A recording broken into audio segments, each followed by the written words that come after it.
Isa po itong kabalintunaan. I cannot accept this kind of wording. It is dangerous.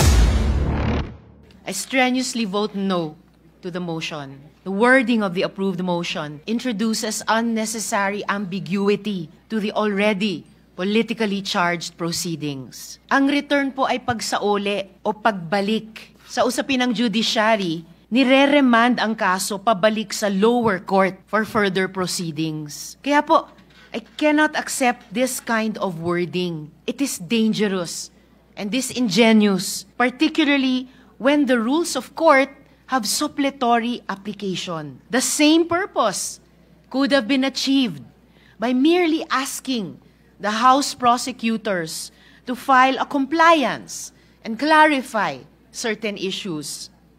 Wala pong remand o return sa konstitusyon. Ang obligasyon natin, try and decide. Isa po itong kabalintunaan, Mr. Presiding Officer.